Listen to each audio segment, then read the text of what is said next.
Hello, everyone. Thank you again and welcome back from your lunch. I hope it was really, really good. So I'm just recapping this session. So here in session 3, we have supporting a resilient workforce with our partners from CommuniCare. We also have a resilience building by using a centralized access point from Help Me Grow. That is in the Community Connections room. And then we have an interactive social currency game in the parent educator room. And again, the other 2 tracks are just down the hall. But with that, we have a wonderful team assembled. I learned how to say Dr. Eidson-Ton. Yes, I believe from the last webinar I got that correct. Is here. She is a family physician and chief medical officer for CommuniCare. We also have Sara Gavin. I know, I don't know why I messed up that one because that was the easiest one. And I've said this now a couple times and I get it right every time. We have Dr. Erika Roshanravan, who is a family physician as well for CommuniCare. So please join them and please join me in welcoming them again for a presentation today. Thank you so much, Anthony. And we're really excited to be here. And so we'll have our slides and you can go to the next one. So we'll first talk a little bit about what we are going to be talking about. But just, so we will be talking about, in a minute you can see it, identifying challenges that helping professions have in accessing care for themselves. We'll talk about the tenets of organizational wellness and how that can be applied to the workforce. We'll talk about collective care and how that might apply to your workplace, and we'll have some opportunities for interactions as well. And so just for first little show of hands, which ones of you are in what we would consider a helping profession or a people-facing serving profession? So many. And so who would say, which ones of you, also raise of hands, would say that your work environment, your workplace is perfectly conducive to your own well-being? A couple. So we need to talk about all the secrets of your workplaces. But this is the reason we are going to be talking about this today. And so for the purposes of this talk, we will be talking a lot about the workplaces in helping professions. But many of the concepts that we will be talking about really can be applied to any workforce, any workers, and really to any time that humans interact with each other. So helping the helpers, what we are all here for today is what we have been talking about and hearing already this morning is we need to be well as workers in the workforce to also show up optimally for our clients and for our patients. But what may be some of the challenges that we face in helping helpers? And there is so many things. I like to call this the layers of the problem onion, and you can keep peeling and find new layers of this problem onion. But so we will only point out a few here today. And some of the things that in helping professions happen is that we often really identify with our jobs. I would say many of us, we thrive off of helping others. We really identify with that, with being in that helping role. And the pandemic has made that a little bit harder. So there has been so much need. We jump in, we give, we do all these things that need to be done in this helping role. And we, healthcare workers, we were called heroes, and heroes don't crumble. We were telling teachers, you got this, just be flexible. We are going to now do school from home, and it's going to change every day. And teachers jumped in and took care of their kids and did what needed to be done. And parents, hey parents, now you're going to be doing all the jobs you have ever done, and you're also going to homeschool your kids, and you just have to buckle up. And it's made it even harder to sit down and breathe and say, okay, I need help too. There's a lot of challenges there, and there's a lot of structural issues and systemic issues in helping professionals getting help for themselves. But one I want to point out in particular that we want to talk about a little bit more is the issue of stigma, of helping professionals asking for help for themselves. And so stigma, whether we are teachers, parents, counselors, healthcare workers, we are experts. We are experts in helping. And it might feel quite unsettling to think of ourselves as being as needing help, and there's a lot of thinking that if when I need help, I might get trusted less as a helper. And there's some studies that actually suggest that when people were asked about babysitters, and they know that some of these babysitters have a history of trauma, they have shown that the parent would be less likely to choose that babysitter because there is a stigma around that. And even though trauma is so common and most people experience some forms of trauma, there is still a stigma associated with admitting that, with talking about that. And so we might also have really strong internal voices or external voices or voices from our professional societies or from society at large that tell us that you should be resilient. You should be strong. You chose this profession, and you are not meeting requirements if you are going to need help for yourself.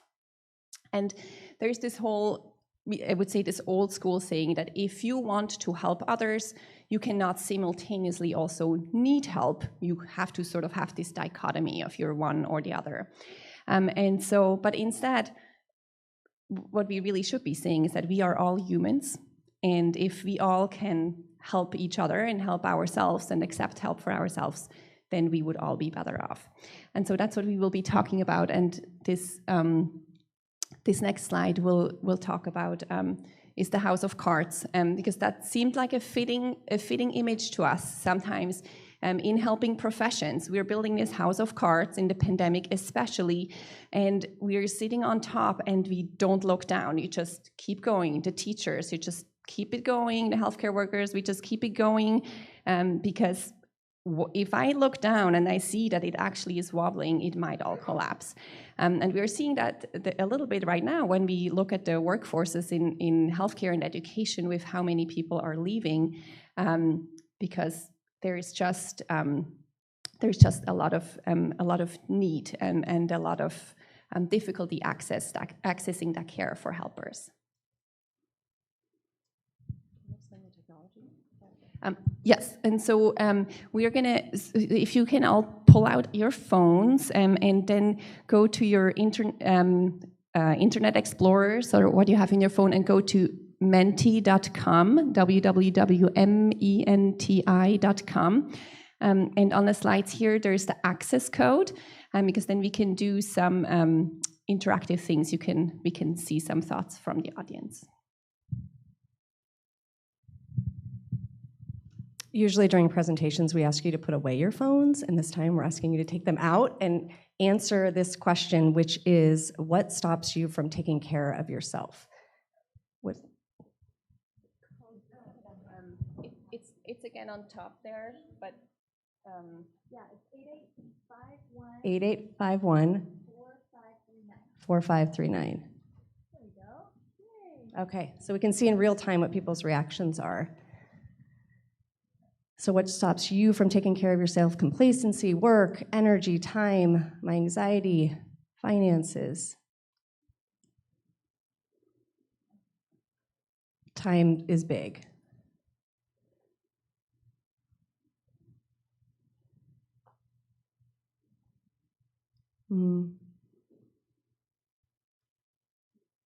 Kids.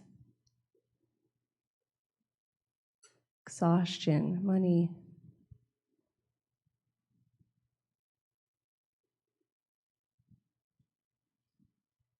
Work obligations. Self-consciousness. Yeah, that's a big one. That kind of goes back to what Erika's talking about around stigma. So you can keep typing them in. We'll hold these kind of, as we're talking about this, and hold them in the context of what we're going to talk about next. You can go to the next slide, please. The next one. Oh, on the right.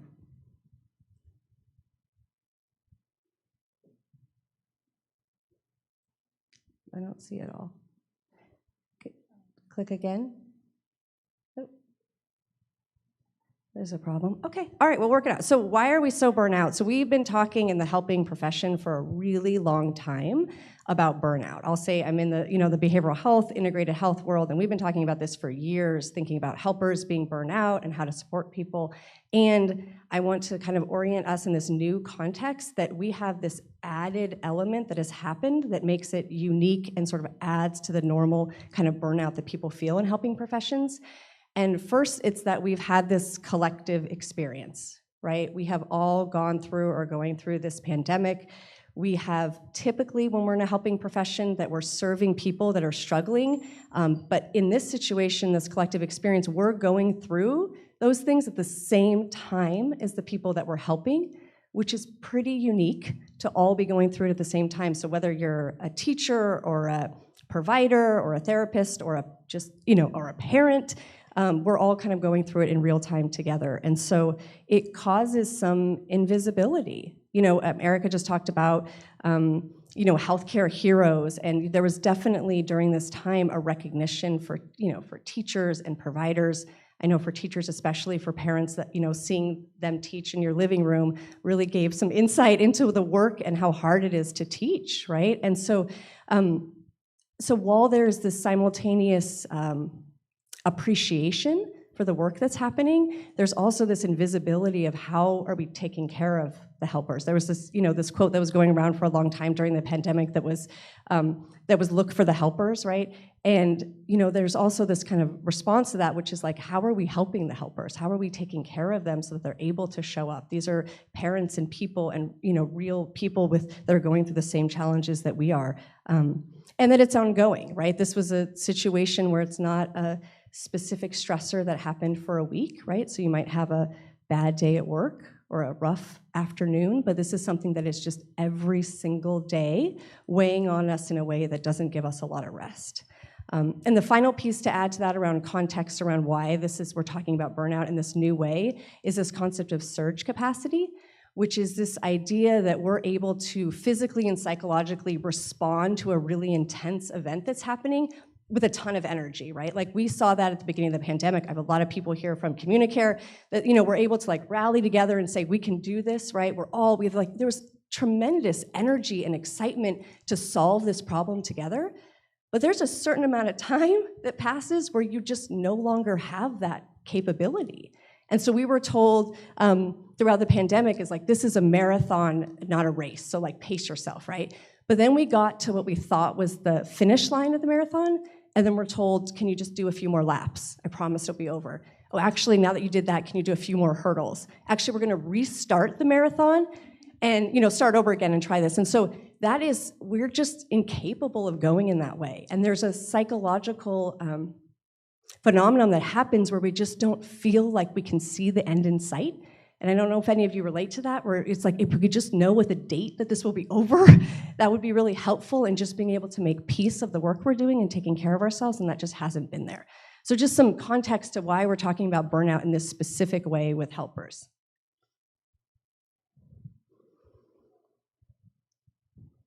I think there's a slide before that. Maybe not. I'll just wing it.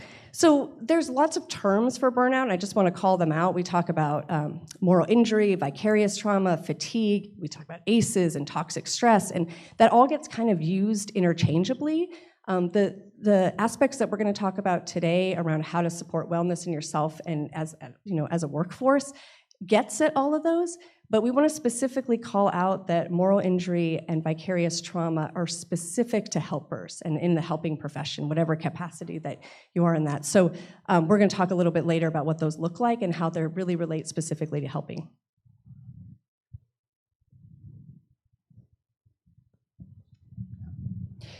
And so, again, we are helpers, but can't we let's just focus on our clients. Let's just focus on our patients. Let's just not go there. We talked about this house of cards. It can feel very unsettling to suddenly say oh, yeah, we should also take care of the helpers because the house we fear that maybe the house may fall apart. And so, but the reality is that while helping professions face stigma, face other hurdles and barriers like we talked about to accessing help, we also experience some unique forms of trauma in addition to having a hard time accessing help. And one of those forms of trauma is secondary trauma, where we are witnessing really difficult stories and things happening in our clients, our students, our patients' lives, and it's affecting us, whether or not we notice it. Sometimes it may go unnoticed. I can tell you that actually I work at CommuniCare, as you know, and during the public charge expansion, where a lot of our patients were really in distress, a lot, but I never noticed how that affected me. I just loved my work and just kept going. And then Sara actually held a presentation on a secondary trauma during a provider meeting. And I left that meeting and went in the car, and I had to pull over because I was crying so hard. And it dawned on me that I hadn't noticed. Even though I was completely familiar with secondary trauma and I knew what it was, I just didn't stop and actually think about it. Until Sara pointed it out. And I think that is really common, that we might just keep going and do our thing and not pause and think about how it affects us. The other common trauma in helping professions is moral injury. And so moral injury is a concept of harm that people experience after perpetuating or failing to prevent acts that transgress deeply held moral beliefs and expectations. This can be something, again, with the public charge expansion, where I sit with my patient and I see the harm that is being done to them, the stress that is happening to them, but I can't change it. I can't take it away or fix it. There's also other times where teachers were sitting in front of their screens teaching the students on the other side of the screen, and they might see terrible things, mental health crises unfolding in their students' lives on the other end of the screen, and what they could do about it was very limited. They might have wanted to give them a hug, but they couldn't do it, so the structure did not allow that. If there is so many examples of this. If I can say, as a physician, I have 15 minutes with my patients, and if only I could sit here for longer, I would know how I could help. Or a teacher could say, if only we had the financial support, the personnel support, I would know what I can do for my student. I know what the student needs. It is all about this ideal care that we learned about. How do we care for our patients, for our clients? This ideal way of teaching or learning that teachers know about, and then the reality of our systems functioning in systems that are not ideal, or sometimes really far from ideal. And it's that discrepancy that creates the trauma that comes from moral injury.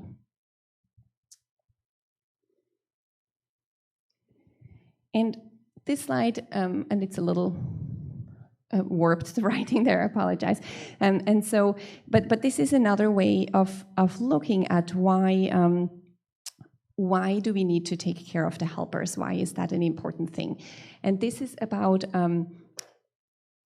it's not a dichotomy. It's not some people are the helpers and some people are the recipients. If we look at this at the community level, we are all the things. Like, so you might be my child's teacher, and you might buy groceries in the store of my patient. And so we are all helpers and recipients of help in all these different settings. And if we can help the helpers, if I can make sure in the physician's office people are well, the teachers are well, the grocery store workers are well, we will help the whole community, because it's not a dichotomy. We are all the roles, and we are all connected in a really complex web. And before we will transition to talking more about, so what are some things that we can actually do for the workforce? What are some things we can do to help with this situation? I want to leave here this wisdom by Brené Brown, who said, when you cannot accept and ask for help without self-judgment, then when you offer other people help, you are always doing so with judgment. Always. Because you have attached judgment to asking for help.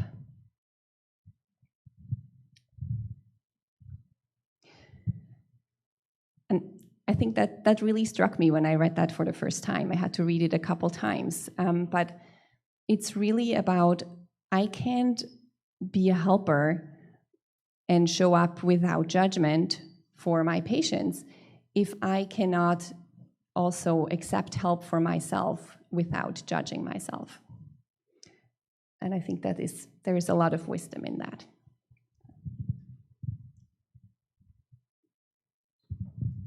Okay, great.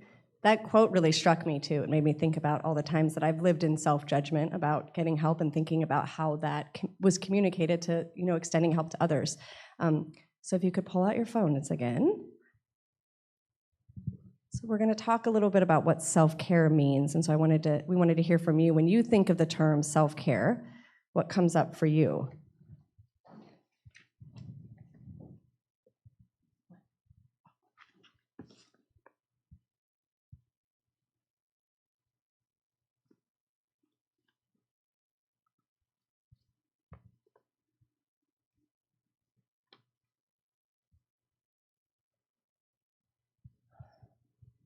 I'm the wrong person to read this because I have the worst eyesight. Okay, sleep, relax, free time, disconnecting, time for self.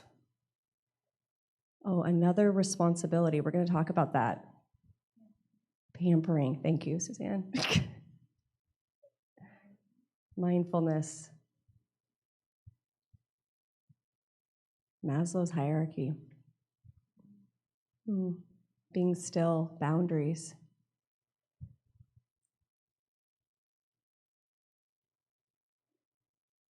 Coffee. Great. So you can see that there's actually not a lot of overlap with people's answers, which is kind of what we're going to talk about in terms of self-care. So if you want to go to the next slide.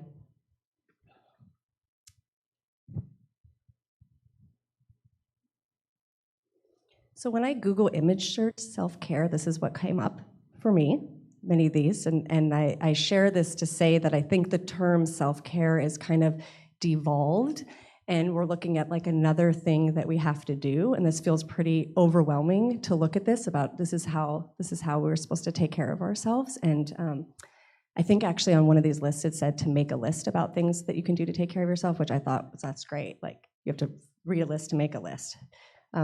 Next slide. So the challenges, it's not up there, but the challenges, you'll have to believe me, the challenges for self-care is that there's this movement to that term that creates this environment in which it is our responsibility. If I'm burned out or I'm struggling, it's because I didn't do enough. It's because I didn't practice self-care. I didn't take a vacation, I didn't go to the spa or whatever the things are that I need to do. And then there's this idea that self-care has become thinking about escapism.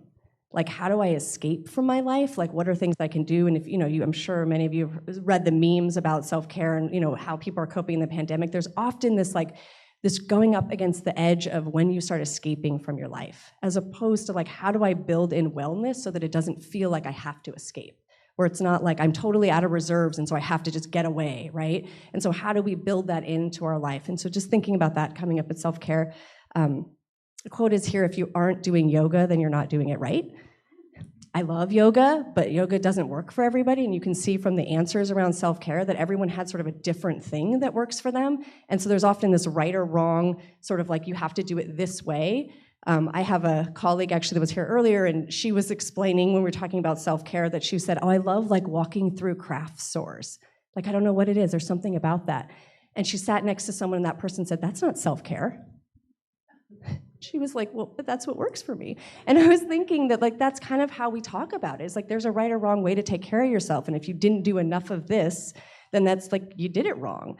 And then, you can see from the lists that were shown, there's this focus on doing more, right? Like I didn't get to my self-care today. So it's like this other thing that's sort of added on to the responsibilities that we have to do. And again, that results in blame.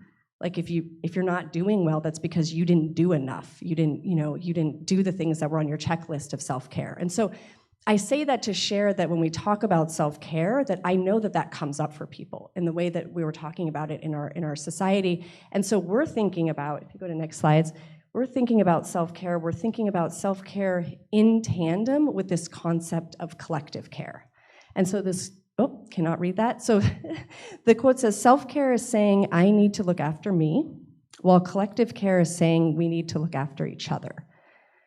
And so it's not that self-care isn't important, it's absolutely important, but it's one half of the whole, and collective care is the other half. And I'm gonna just give you kind of a simple example, and there's lots of examples to give, but self-care is me taking a vacation, right? So that's me taking off. It means a lot to me. I love to travel. I love to spend time with my kids and my family.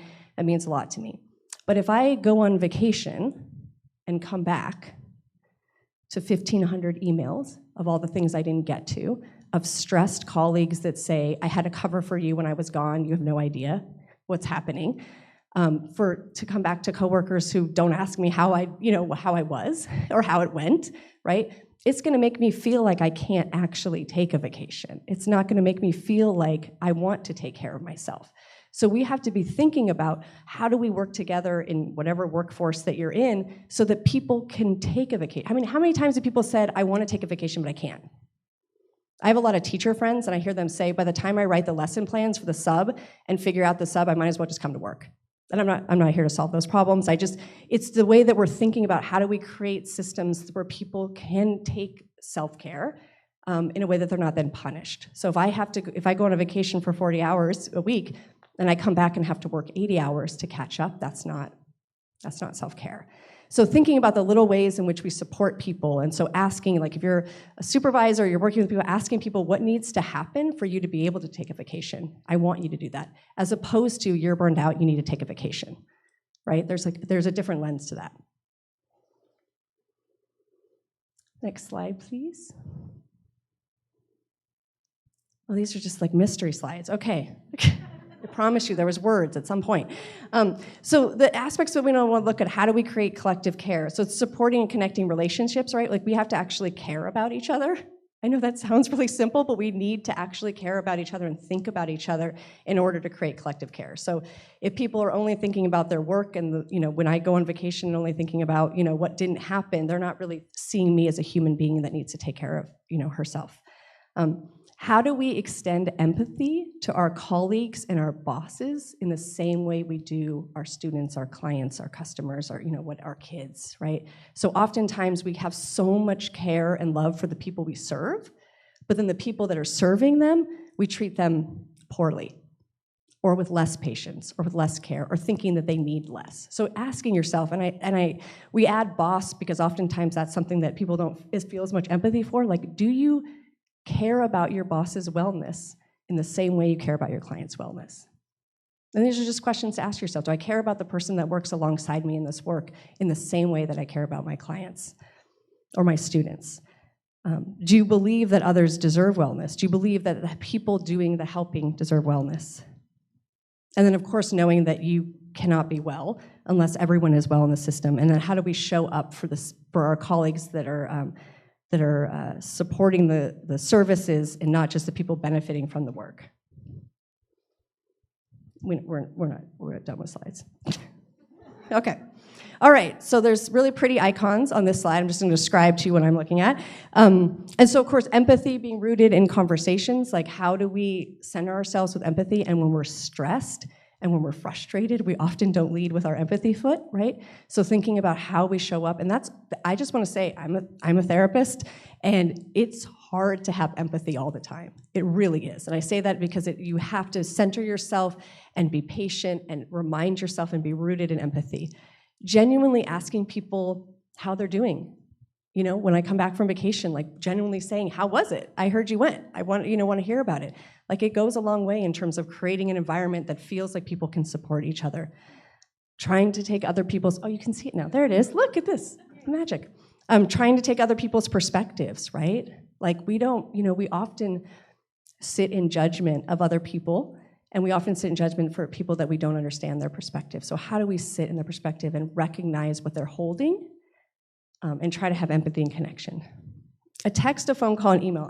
I share this because it's actually so simple. You know, oftentimes people will say, I don't have time to like reach out to people. I don't have time to show the same care. Like I'm working with students or clients, like I have a lot of time, but I don't have time for that. And it is very powerful to just be seen in some kind of way. So whether it's a text or an email, it means a lot. It really does. And so there's so many examples I can give, but I'm gonna give actually a recent example with Suzanne, is that I was getting over a cold and I missed a leadership function where everyone got together and I'm the only one that wasn't able to go. And I felt badly about it, but I wasn't feeling well. And I don't know when she did it, but at some point that night she texted me and said, "You were missed." And like, I don't know, maybe that took 30 seconds, right? But like, it made me feel seen, it made me feel good. Like, it's things like that, you know, when you can feel seen and connected to the people that you work with and feel like your work matters, that really builds you up. Celebrating successes, so of course, like looking at not only just achievements, but like where have people succeeded in their personal life too? Like, I think I have tremendous respect and appreciation for seeing all the working parents during COVID that were managing that, and teachers that also, you know, I have a friend who was teaching virtually while her 3 kids were in distance learning in the next room at the same time. It's just tremendous respect and appreciation. So even celebrating those kind of personal successes, it really goes a long way. And then, of course, you know, supporting colleagues and taking time off. So again, that's, you know, to my previous example of thinking about not only just saying you're burnt out, you need a vacation, but like, how are we actually saying, what can I do so that you feel like you can take time off?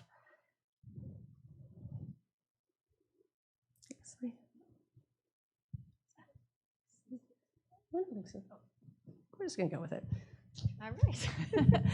Well, so now I'm going to talk about, finally, like, what are some of the other ways that leadership and organizational, you know, people at kind of the top of the organization can help support the wellness of all the people within the organization. And we just want to start with this quote, which we love, which is, trying to implement trauma-specific clinical practices without first implementing trauma-informed organizational culture change is like throwing seeds on dry land, right? So you can't expect all of the people that work in your organization to be trauma-informed with your clients if you're not creating a culture where they feel seen and heard and like they belong, right? So that's what we're going to talk about a little bit. So next slide, please. Okay, great. So this is just, you know, kind of stating what we've been talking about, but that wellness for an individual, there's the piece that's the individual piece in creating that wellness, but then there's all these other parts that contribute to individual wellness, including the workplace, the community they live in, and then also society itself. And all of these things impact people's ability to be well. And, you know, we don't always have control over all of these things, but at an organization, we hopefully can control some of the things within the organization to help people be able to be more well. So that's what we're going to talk about now. And so we're going to talk about wellness-centered leadership, and I want to acknowledge that a lot of this work comes from Shanafelt, who wrote an article after studying physician wellness actually at the Mayo Clinic, and then actually also wrote a book with their colleagues. So I refer you to that if you want to read more about this, because I think it's really interesting. Next slide. Thank you. So the first steps in building wellness within an organization is really to acknowledge that the problem exists, right? Like, I think it's so powerful to just say, I see you, I see that you're struggling, and let's try to figure out some ways to help you. Like, just even saying that and acknowledging that people are getting burnt out or not feeling well, I think goes such a long way to having people feel like their organization cares about them, right? And that alone can contribute to improving wellness a little bit.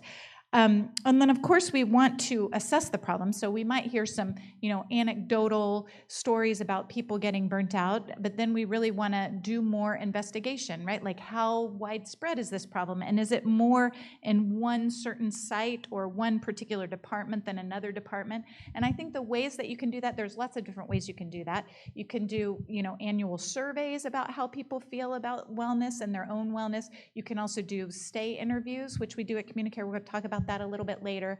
But you can also just go to the department or go to the clinic site or whatever it is and just sit there and talk to people and ask people how they're doing. And then the second piece about harnessing the power of leadership, what this is really getting at is that the supervisors and managers in your organization are so important. And one thing that Shanafelt found was that for physicians in particular, their likelihood of becoming burnt out was directly correlated with their relationship with their direct supervisor. So as people have, caring relationships with their direct supervisor and feel like they can go to them to talk to them about problems and feel like, seen by their direct supervisor, they feel a lot better about the work that they're doing. And so that's just one thing, is to, first of all, pick your managers and supervisors well, but also support them in learning how to do all of the things that Sara was talking about, how to lead with empathy, how to really listen to people, how to support people when they take vacation, all of those different things. I think really, doing some leadership development with your supervisors and managers goes a long way. Next slide, please.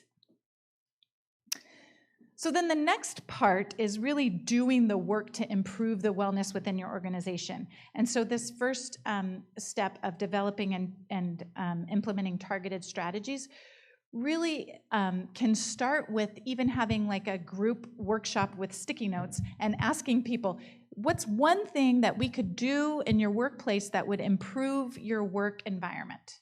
Just one thing. And then, having people brainstorm about that and put the stickies on the wall and sort of, prioritize which ones they think they could do the easiest. And then as leadership, we can look at those and say, okay, what are the low-hanging fruits? What are the things that we could change right now that would improve people's experience at work? Maybe it's having coffee, right? Like maybe it's just having a coffee pot and having people have easy access to coffee. Someone put coffee as a wellness strategy. So that could be one of the things that you could do if you don't already have that. But then some of the things are going to be, longer term strategies. And so really, if there's things that are going to take a little bit longer to implement, to make sure that you include the people in the environment in that, and that you create a task force even maybe, where you have people from the work environment helping figure out how to implement these things that are going to improve everyone's wellness in the workplace. I think cultivating community at work is really important. I think this gets to a lot of what Sara was talking about.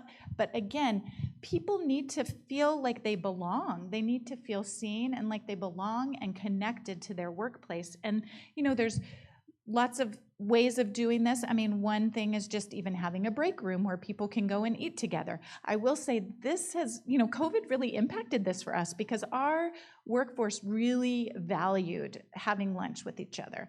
And then with COVID, you can't have people in the break room all together eating. And so that was really hard. But, encouraging people to go outside to eat together, and then, having celebrations with each other, celebrating successes together, celebrating personal things like birthdays, anniversaries. Baby showers are a really big thing in our workplace. So, but having those celebrations and prioritizing them and not thinking about them as like, oh, this is taking away from the work that we do, right? Because it really isn't. It's really helping people stay well. And then one thing I wanted to mention was that one of our clinics at CommuniCare got some funding and ended up getting jackets for everyone that had like the CommuniCare logo on one side and their name on the other side. And I would say that that really contributed to people feeling like they were part of a team, that they belonged. They all had their jackets and it was really fun, and it's kind of spread like wildfire across CommuniCare. So even swag sometimes can be helpful in creating community. And then this piece about using rewards and incentives wisely. I'm just going to give an example for physician workforce, but I think this could apply to a lot of other workforces as well. So if there's studies showing that if you incentivize physicians to be more productive financially, so if you give them more money to see more patients, for example, or meet other productivity goals, they're going to do one of two things. They're either going to spend less time with their patients, which is going to impact quality and patient satisfaction and all those things, or they're going to work longer hours. And so I think both of those things are not things that we really want. And so it's really not a great incentive to financially incentive someone based on their productivity. And so that's why a lot of organizations are really pushing for salaried positions for physicians because of that.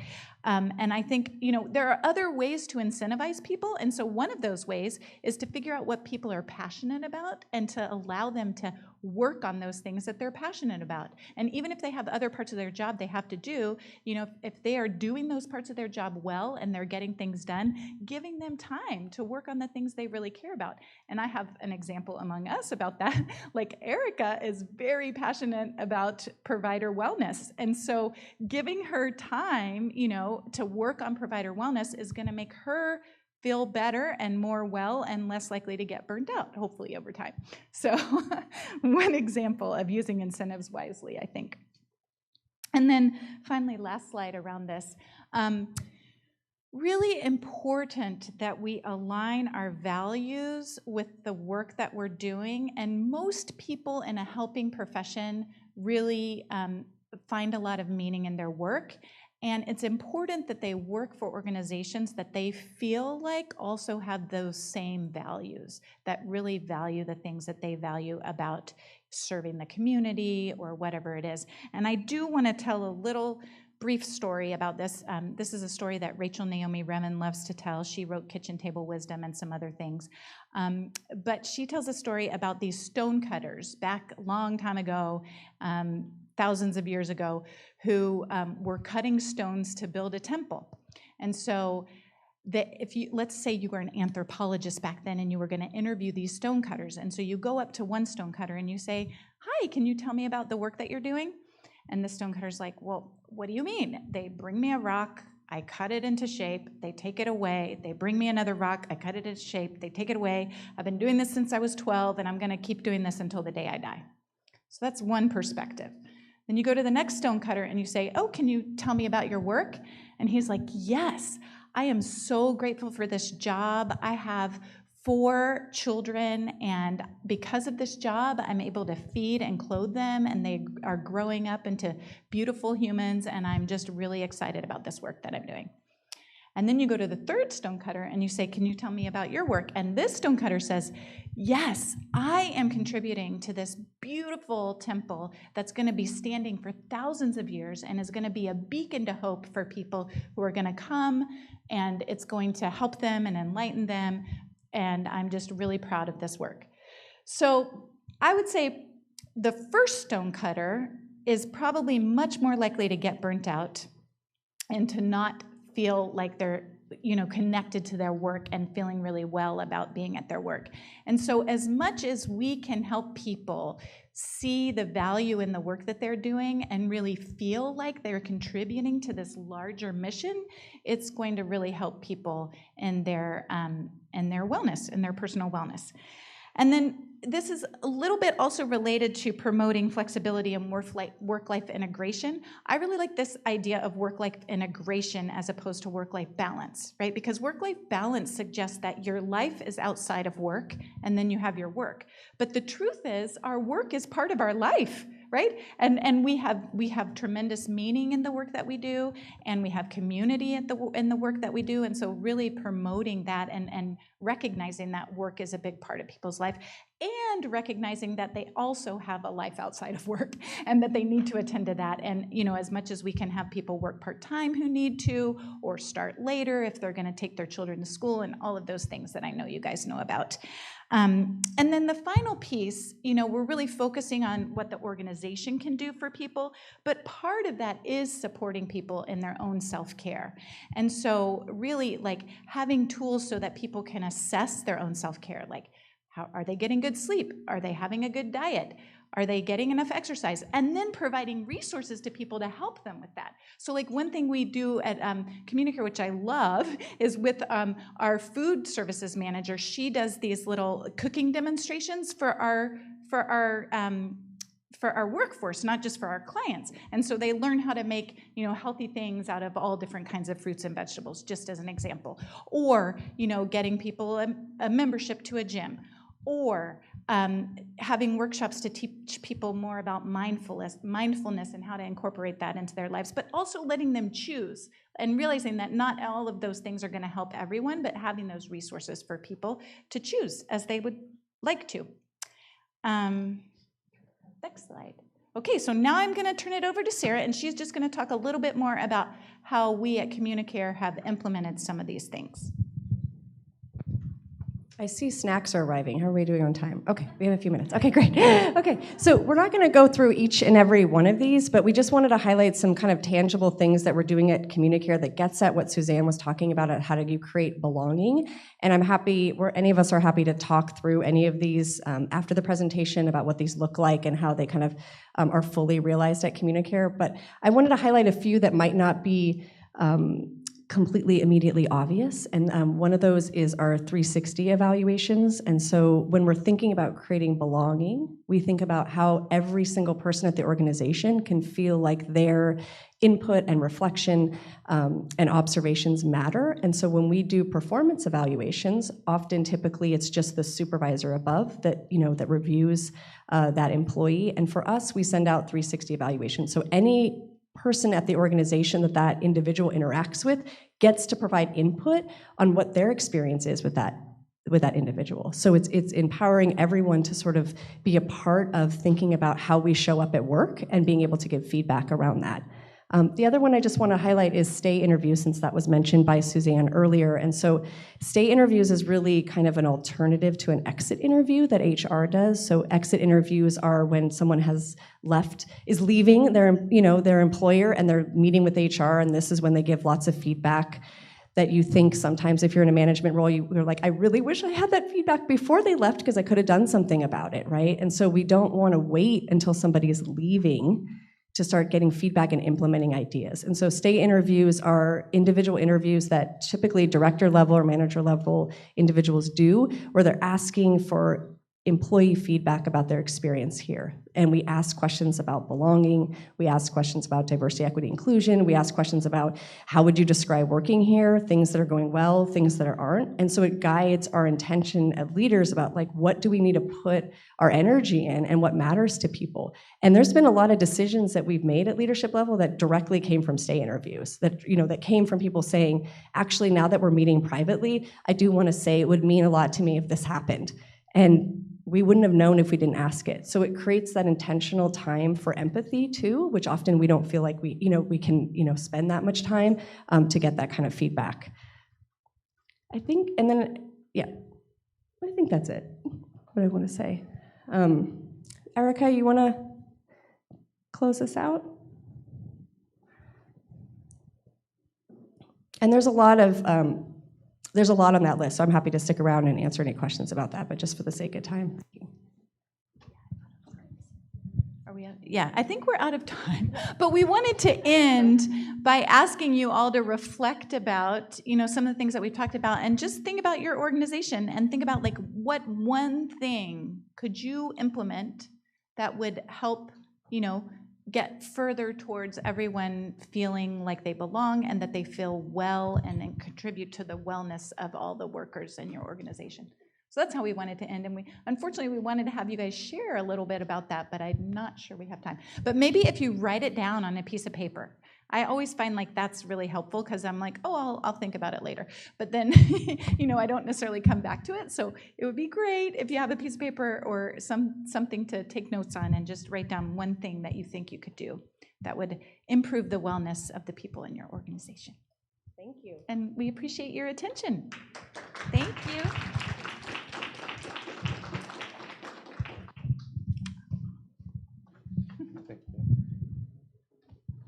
All right, again, so we would love to thank our partners from CommuniCare. That was a great presentation. I learned a lot. And again, it's just inspiring to see all the work that's being done in our area.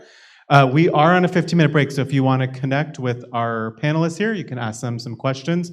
We also are setting up a snack in the back. And in 15 minutes, we'll be starting with the Be the One Award. So please stick around, and we'll be back on in just a little bit.